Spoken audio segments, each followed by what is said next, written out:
Bonjour, vous suivez IMB News en direct de l'Institut Management de Brazzaville. Tout de suite, les titres du journal.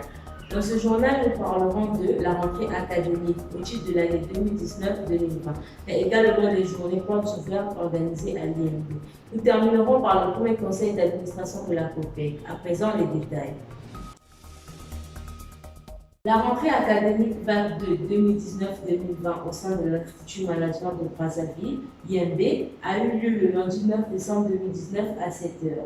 Elle a concerné les licences 1, 2 et 3 ainsi que les masters délocalisés à l'UM Gabon. Pour plus de précisions, suivez ce reportage de Aurélia Kipuku. Supervisé par le directeur général Sylvain Yongambwa Sioge, assisté par Ngwari Geoffroy, responsable pédagogique, et Jean-Pierre État, responsable de la formation continue. Cette rentrée académique a été un succès eu égard au nombre des étudiants répondus présents.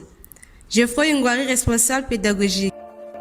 Cette rentrée, je peux l'affirmer, a été effective parce que tous les étudiants inscrits pour cette rentrée se sont présentés à 95%. Et les enseignants sélectionnés aussi, parce que nous sélectionnons les enseignants par rentrée. Tous les enseignants ont répondu présents, sauf un seul qui s'est excusé pour les nécessités des services. Donc nous pouvons dire avec vous que cette rentrée a été effective. Cette rentrée a été caractérisée premièrement par l'organisation du séminaire sur... nous avons parlé des séminaires, mais sinon c'était une journée porte ouverte.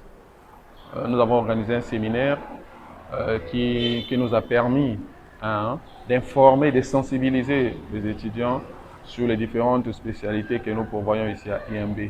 Et pour cela, nous avons fait venir des professionnels qui ont échangé leurs expériences avec nos étudiants. Cette rentrée a été marquée aussi par la mise en œuvre de la coopération, du partenariat que nous avons signé avec AUM, Africa University of Management du Gabon, qui a consacré l'entrée dans le programme de IMB du master gabonais délocalisé. Donc voilà les deux faits qui ont marqué la rentrée du 9 décembre 2019. Oui. Oui. Le système éducatif de IMB obéit aux normes du système LMD, c'est-à-dire licence, master, doctorat. Et selon ce système, l'éducation devait se focaliser, devait se fonder sur la spécialisation et l'entrepreneuriat. Donc, par la spécialisation, les étudiants choisissent au sein de IMB leur spécialité dès la première année. Ils y sont formés jusqu'au master. Par l'entrepreneuriat, nous apprenons nos étudiants à créer de l'entreprise. Vous savez, les étudiants, après la formation, ils ne doivent toujours pas compter sur la fonction publique ou bien sur les entreprises. Donc voilà pourquoi nous prenons tout notre temps à former en entrepreneuriat.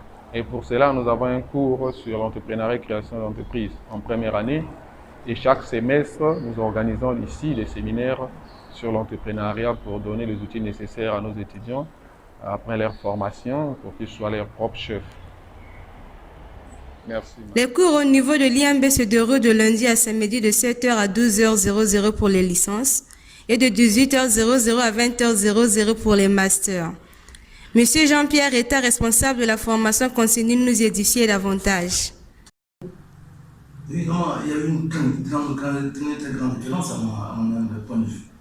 L'année passée, j'étais ici et je pouvais, n'est-ce pas, avoir un effectif de 200 quelques. Donc aujourd'hui, ça a dépassé, cette année, ça a dépassé. Donc, tandis que l'école a été intéressée par les étudiants, et les étudiants, certainement, ils ont trouvé une formation impeccable. Et voilà pourquoi ils se sont inscrits, et sans faille et sans inquiétude. Parce qu'ils vont recevoir la formation viable et fiable. Merci, monsieur. Nous avons remarqué que l'IMB a aussi lancé la formation de cycle master. Alors, comment ça se passe ici à l'IMB? En tout cas, le cycle master, c'est la première année. Donc, ils sont déjà un nombre de 27. Ça monte, c'est un palier qui est en train, n'est-ce pas, de se monter chaque jour. Il y a donc une classe qui forme, n'est-ce pas, que le groupe est les masters un peu l'heure. Et après, on va les éclater. c'est comme un petit tronc commun, mais après on va les éclater. Et avec le temps, on les dissipe. C'est ça. Alors, avez-vous le dernier mot? Non, mon dernier mot, c'est je me réjouis, n'est-ce pas, de tout ce qui se passe à l'INB. Je suis un enseignant, un formateur, ça et là. J'enseigne aussi à l'ENAM. Alors, c'est une école académique à caractère étatique. Doté d'une salle multimédia, équipée d'une 20e d'ordinateurs, IAMB donne la possibilité aux étudiants internes et externes de parfaire leurs connaissances en informatique. De même, l'IAMB met à la disposition de ces mêmes étudiants une bibliothèque riche en ouvrages dans tous les domaines. Le responsable de la bibliothèque, Madame Mala Mouké-Percy, nous en parle. Bonjour. Si. À l'IMB, dans le cadre de la formation, dans le cadre des stratégies de la formation à l'IMB, c'est une obligation à tous les étudiants de la CPS en L3 de venir à la bibliothèque. Et cela étant, ils ont chacun, donc pour chaque niveau d'études, ils ont le nombre de passages. Pour la CPS, ils ont 60 passages, la licence 1 également. Pour 60 passages, en licence 2, ils ont 80 passages, et en licence 3, ils ont 100 passages. Donc une fois ce nombre de passages atteint, ils bénéficient, donc c'est pour encourager les vérités. Ils ont 5 points, et donc cela ne donne pas seulement les 5 points, mais en connaissance aussi, ils acquièrent beaucoup. Ils développent leurs compétences, ils complètent les cours vus en classe. Il s'y est de noter que les inscriptions se poursuivent à tous les niveaux. C'est dans le cadre des renforcements des capacités des étudiants que l'Institut Management de Brazzaville, IMB, a organisé du 9 au 10 décembre 2019 une journée porte ouverte sur les métiers de formation. Objectif, permettre aux étudiants de maîtriser les domaines de formation tels que la gestion des ressources humaines, transport et logistique. Pour plus de précisions, suivez le reportage. Au total, 6 sous-thèmes ont constitué l'essentiel de ces 2 journées. Outre la gestion des ressources humaines, transport et logistique, les étudiants ont été édifiés en gestion des ressources humaines, sous-thème présenté par M. David Mokebe, universitaire et pratiquant que nous allons écouter au micro de Chalvit et Joly. L'activité de la GRH consiste à traiter les salaires. Tous les salaires des agents d'une entreprise sont traités à la direction des ressources humaines. Et c'est ce que je fais à l'université. Tous les salaires sont traités à la direction des ressources humaines. Le service qui s'en occupe s'appelle le service de la solde. Traite tous les salaires. Nous ne payons pas les salaires en GRH. Nous ne payons pas les salaires, mais nous traitons les salaires. Donc on prépare le salaire, les états de salaire que nous envoyons à la comptabilité. Le conférencier a aussi signifié que la gestion des ressources humaines est un domaine large et complexe qui prend en compte les qualifications, les compétences, le recrutement, la communication interne, l'administration, la gestion des carrières, préparer les états de salaire. C'est ainsi qu'il a conclu qu'elle est au cœur du développement de toute entreprise. Le transport et logistique, développé par Fred Boris Gandonzi, il a expliqué en long et en large le bien fondé de la logistique et du transport qui se résume en 3 modes. Le transport aérien, le transport terrestre et le transport maritime. Ces 3 modes de transport aident au cheminement des produits en tenant compte d'une bonne organisation logistique. Monsieur Fred Boris, toujours au micro de Chalvit et Joly. Transport logistique, c'est 2 concepts. Et le concept transport et le concept logistique. Et le concept transport n'est que, quand vous le savez, le déplacement des passagers, des usagers ou des voyageurs d'un point de prise en charge, n'est-ce pas, vers un point de destination ou vers un point de départ, vers un point d'arrivée. On peut aussi parler du transport de personnes, n'est-ce pas, ou du transport de marchandises. Lorsqu'on transporte des marchandises, on les prend en charge à un point de départ et on les livre à un point de destination donné. Et lorsqu'on transporte des usagers, des personnes qui deviennent des voyageurs, qui prennent, n'est-ce pas, départ d'un point et, n'est-ce pas, vers un autre point d'arrivée. Lorsqu'on parle de la logistique, c'est un concept, n'est-ce pas, mythique, mystérieux, qui existe depuis le 19e siècle. Et le concept logistique désigné à l'époque par la définition de M. Platon, un grand philosophe, l'art de gérer la chose avec méthode. Et la logistique, n'est-ce pas, a évolué. Aujourd'hui, elle n'a pas une définition figée, mais elle a une définition traditionnelle et typique qui signifie l'art de gérer les flux, n'est-ce pas, à moindre coût. Et lorsqu'on dit l'art de gérer les flux à moindre coût, on parle, n'est-ce pas, de différents mouvements liés à l'information, liés au flux physique qui matérialise la livraison, mais aussi liés, n'est-ce pas, à l'échange, n'est-ce pas, des finances, donc au flux financier. Et ça se matérialise dans ce qu'on appelle les effets de commerce. Voilà un peu la réponse à la question de savoir c'est quoi la logistique et c'est quoi le transport.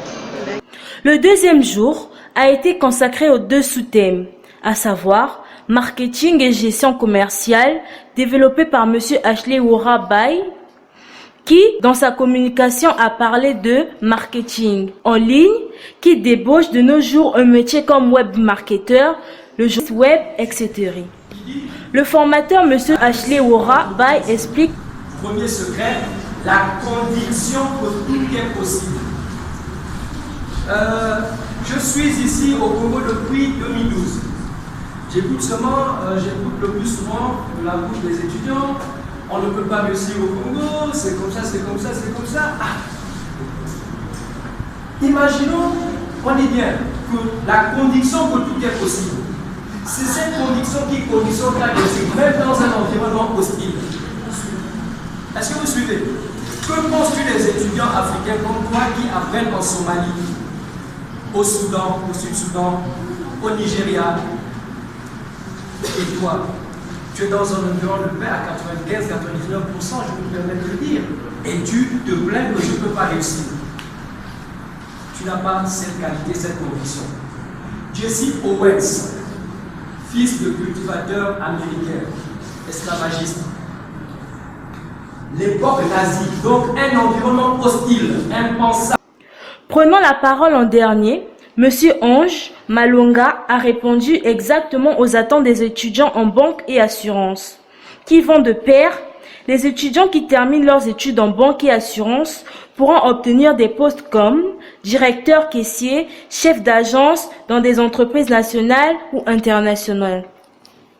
Rappelons que ces journées portes ouvertes ont été organisées dans le but de doter les étudiants de l'IMB en connaissances multidimensionnelles. Le directeur général, M. Sylvain Yongabwa Sioge, a donné la vision de l'Institut dont il a la charge. C'était au cours de l'interview qu'il a accordée à l'équipe d'IMB News dans son cabinet de travail. Suivez. Bonjour, monsieur le directeur général. Pouvez-vous nous parler de la vision de l'IMB? La vision de l'IMB est d'être un pôle de connaissances reconnu au Congo et dans la sous-région, offrant des solutions aux défis du XXe siècle et à être un institut supérieur de choix des étudiants congolais et étrangers. Les filières de l'IMB mettent à la disposition des étudiants. Les filières que l'IMB met à la disposition des étudiants sont des filières telles que gestion de ressources humaines, marketing, action commerciale, comptabilité, microfinance, hôtellerie-restauration, également informatique. Quels sont les intérêts d'un étudiant qui choisit de suivre sa formation à l'IMB? L'intérêt est que l'étudiant qui choisit l'IMB, il est d'abord, il vient dans une infrastructure confortable, avec des salles de cours climatisées et un environnement sain qui stimule l'apprentissage. Et puis nous avons une bibliothèque avec un fonds documentaire très actualisé. Et nous avons les Wi-Fi pour permettre aux étudiants de faire les recherches au niveau de Google, et également développer leurs cours en ligne et puis les études en groupe individuel. Mais également, nous avons la salle d'informatique qui permet la pratique de différentes formations en informatique Et surtout pour ceux qui font des filières comptabilité, ils vont apprendre l'Excel approfondi pour leur permettre de bien exercer dans leur métier. Mais également, au niveau de formation à l'IMB, nous offrons des stages et des actions professionnelles à tous les étudiants sans distinction. Et cela permet de lier la théorie et la pratique. Qu'est-ce que distingue IMB avec d'autres instituts de la place? IMB, en fait, les autres instituts et universités de la place, nous faisons tous le même métier de formation, mais pas forcément de la même manière. C'est ce qui nous amène aujourd'hui de ne pas se regarder comme des concurrents.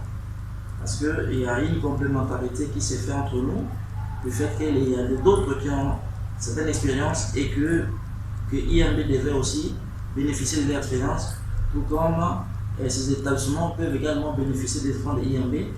Nous tous, avec le même but, c'est de former un étudiant compétent, capable, n'est-ce pas, de relever les défis du pays et de relever les défis de la société congolaise.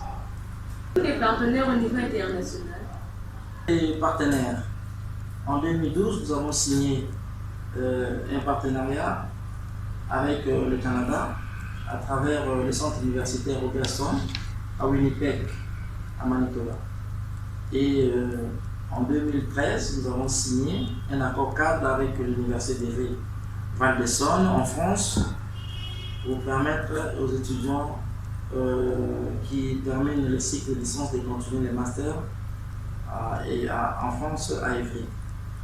Également, la même année, en 2013, nous avons été membre de la Fédération européenne des écoles qui regroupe plus de 500 établissements d'enseignement supérieur. Regroupés, ça fait que dans 35 pays du monde. Et dernièrement, nous avons signé en 2019, en juillet, un accord avec African University of Management de Gabon afin de délocaliser les masters ici à l'Amérique. L'Institut Management de Brazzaville, en collaboration avec African University of Management de Libreville au Gabon, ont organisé simultanément du 5 au 15 novembre 2019 deux séminaires de renforcement des capacités pédagogiques et administratives dans le processus de la mise en œuvre des systèmes LMD, entendu licence, master, doctorat. Selon les exigences du CAMES et des normes européennes. Reportage Chazi Dégé. Initiées par l'Institut Management de Brazzaville, ces deux formations s'inscrivent dans le cadre de la série des formations lancées par IMB et AUM. Le thème du séminaire était le renforcement pédagogique et administratif dans le processus de la mise en œuvre du système LMD selon les exigences du CAMES et des normes européennes, ainsi que le développement des capitales humaines à l'endroit des étudiants. Séminaire animé par le conférencier venu de l'Université Marien Ngouabi, de l'Institut Management de Brazzaville et de l'African University of Management de Libreville au Gabon. Entre autres sous-thèmes développés, les 10 compétences de l'enseignant universitaire, présenté par le Dr Esnel IMB, expert évaluateur au CAMES, qui a donné ses impressions. Il faut dire que j'ai passé de très bons moments avec les enseignants, aussi bien avec les enseignants qu'avec les étudiants. On va retenir que les enseignants ont été très attentifs à ce que nous avons fait. Il faut également retenir que le séminaire a été une occasion d'échanger sur les pratiques des uns et des autres, mais surtout sur la capacité des uns et des autres à apprendre des meilleures techniques tenues de donner à l'étudiant avant de démarrer. Nous avons 30% ayant reçu le support de l'enseignant. L'étudiant doit faire des recherches qui vont augmenter 30%. Il y a 30% qu'on doit compléter dans le cadre des échanges et du module dispensé en cours magistral. De la même manière que les formateurs ont donné leurs impressions, mais également au terme des séminaires, les bénéficiaires, notamment les étudiants, ont exprimé leur satisfaction. Nous les écoutons au micro de Chalvit et Gilles. Dans l'ensemble, le séminaire s'est bien passé. Il y a eu des différentes activités sur comment un étudiant doit être efficace durant son cursus universitaire, sur l'éloquence, la brillance, parler avec brillance, comment un étudiant peut projeter, comment un étudiant doit proposer un bon projet de marketing, d'entreprise. Et ça s'est bien passé dans l'ensemble. On a eu des différents orateurs avec le président de l'AUM, M. Esnel Eyambi. Ça s'est bien passé, j'étais décentré sur le développement personnel. Moi, élève de l'IMB, j'ai appris plein de choses. Et ce que j'aurais souhaité, c'est que ce DPJ puisse poursuivre encore jusqu'à la fin ce genre d'objectif. J'ai aimé le séminaire. Je pense que c'est instructif pour plusieurs Au terme de ces 2 séminaires de formation de renforcement des capacités, le directeur général de l'IMB a félicité les enseignants et les étudiants pour leur participation et a souhaité aux uns et aux autres de mettre en pratique les enseignements acquis.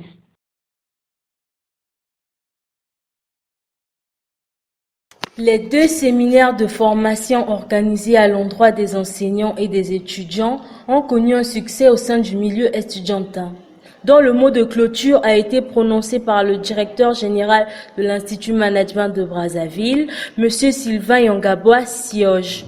Président de l'Africa University of Management,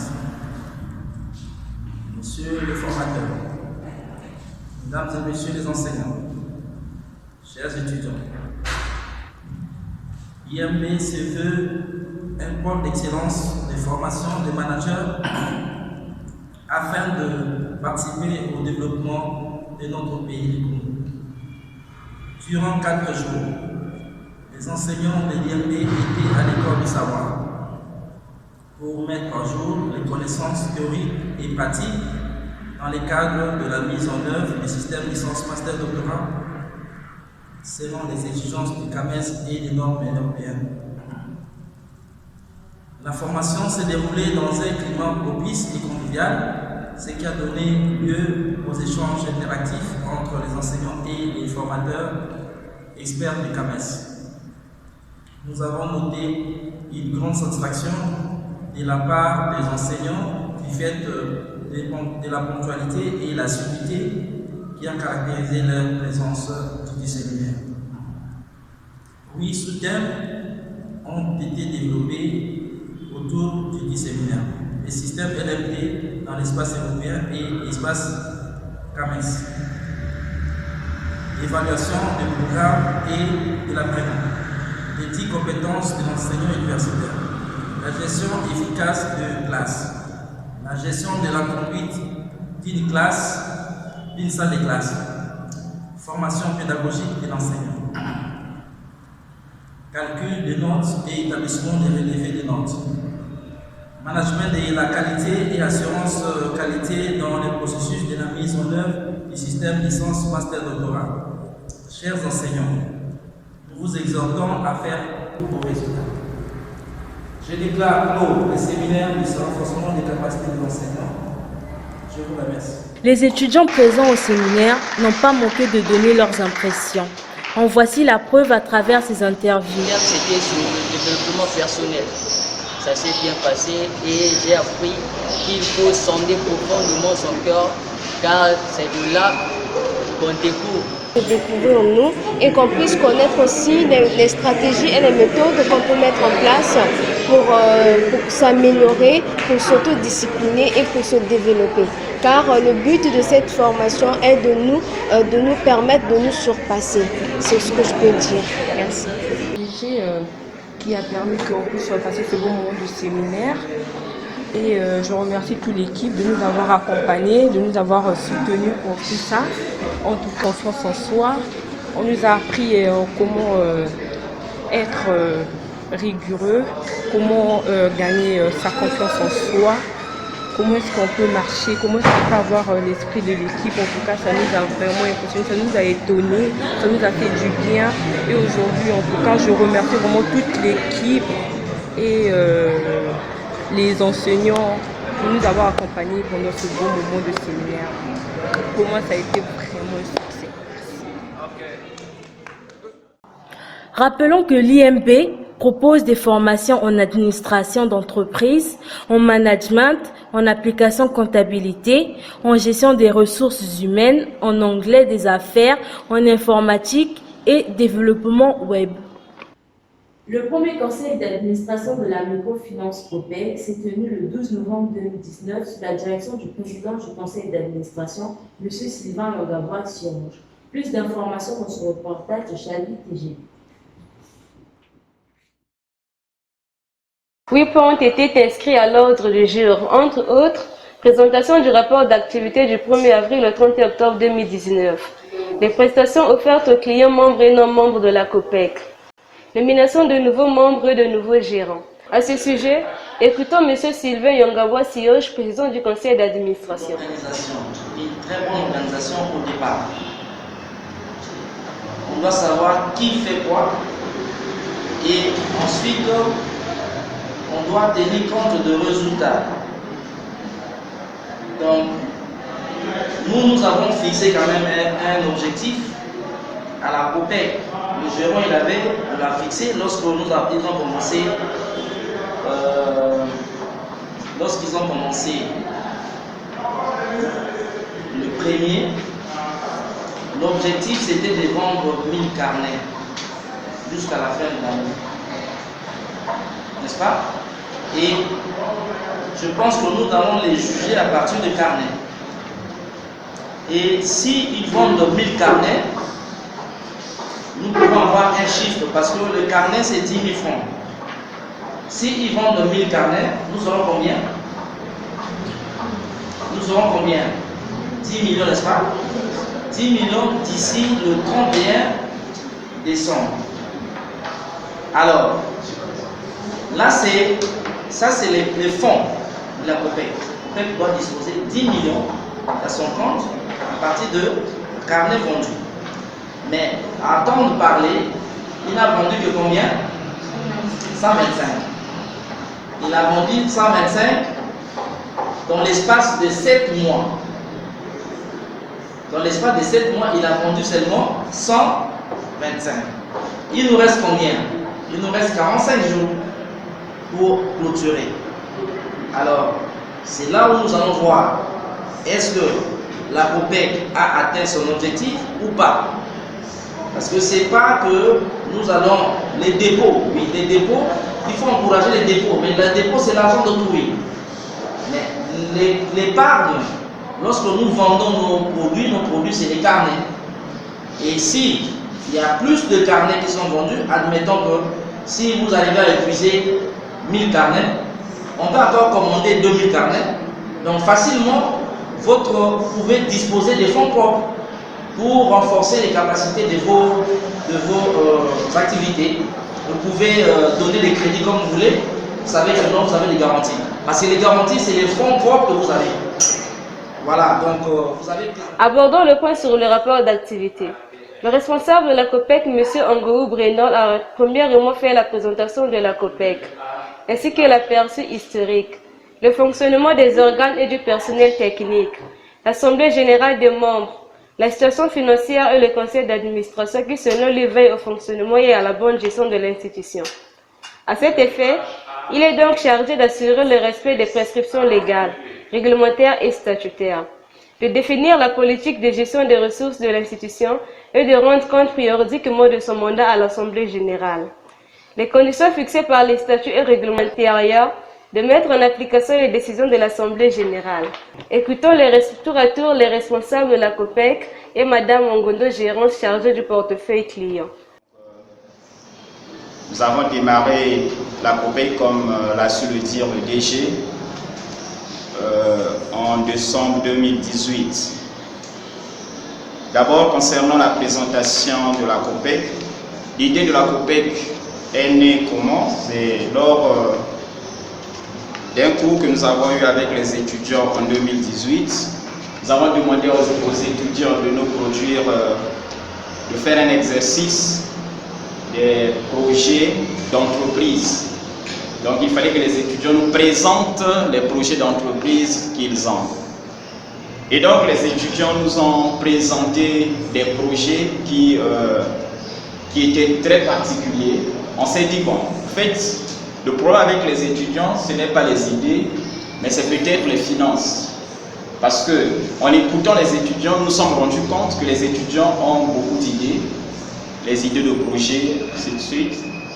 Et donc, cela a coïncidé avec la volonté du DG à vouloir aider les jeunes étudiants. Et on a discuté avec le DG, on a trouvé bon qu'il fallait mettre en place une microfinance pour aider justement les jeunes étudiants à développer ou à mettre en place leur projet d'entreprise. Et donc, on a étudié le projet depuis 2018. Ce n'est qu'en 2019, en avril 2019, que le projet voit le jour. Parce que, pourquoi en avril? Parce que c'est cette période-là qu'on a choisi pour que les étudiants aillent en stage. Et donc, on a créé une microfinance. Au départ, c'est pour que les étudiants s'exercent pour le stage. Et les activités proprement dites ont commencé en juin, le 1er juin.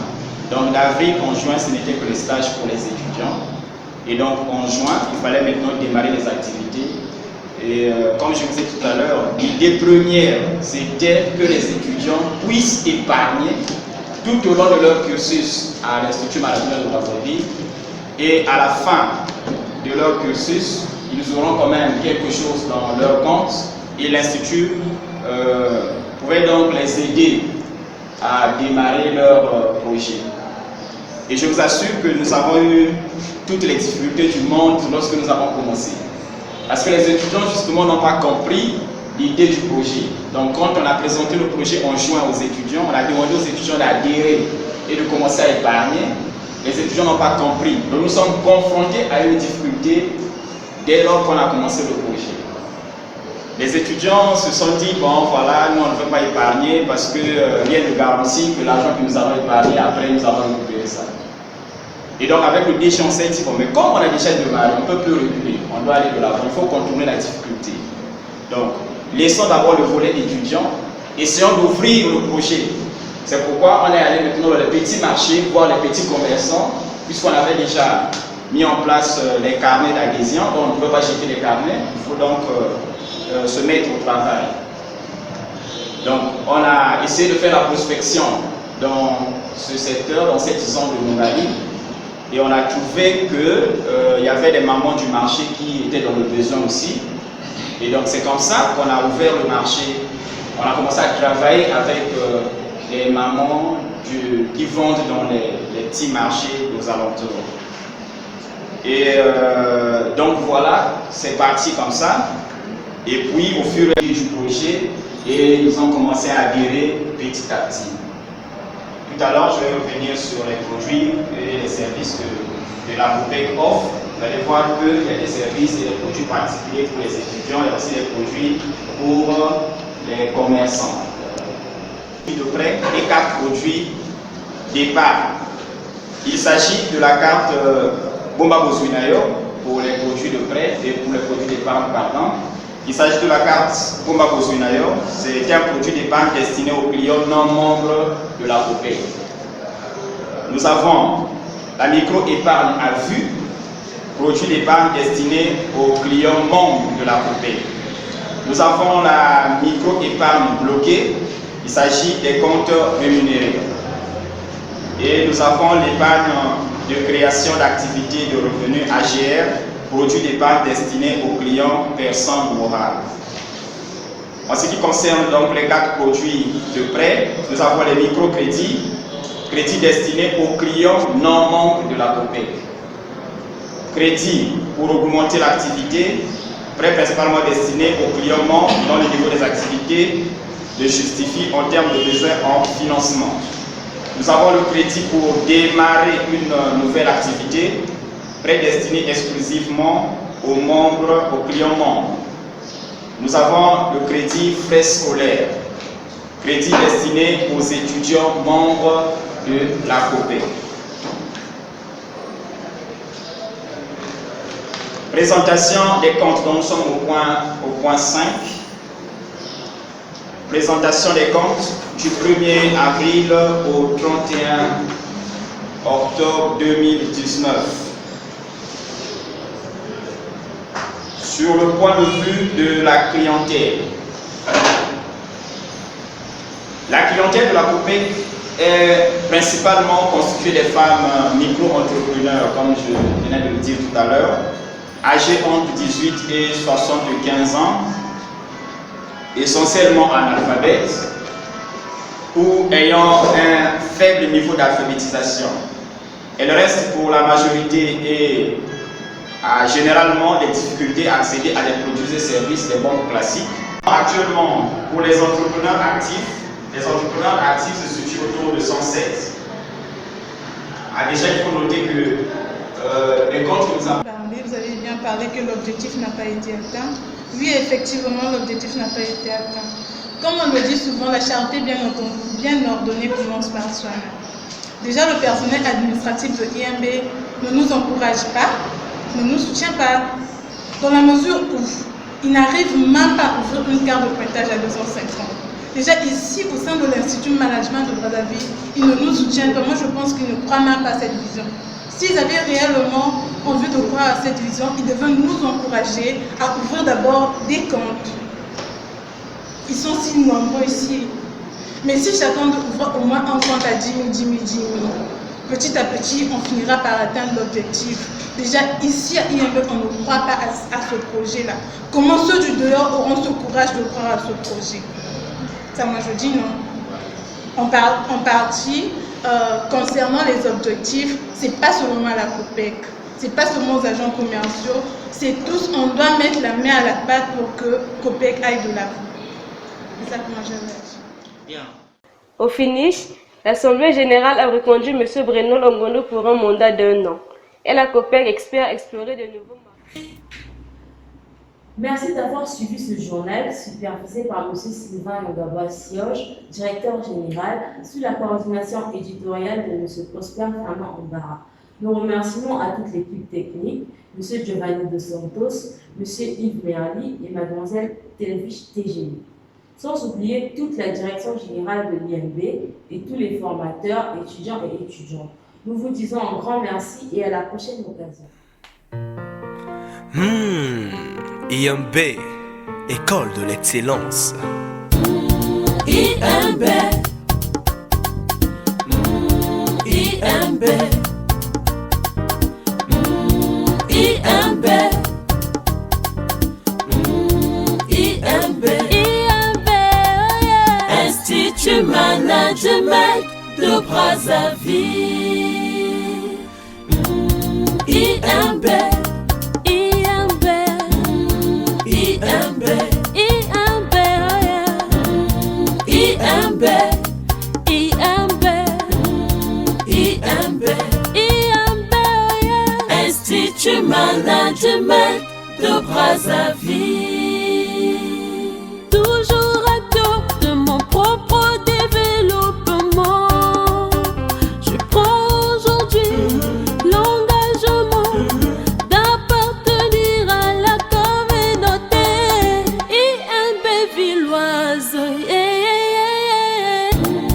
IMB pour assurer l'avenir.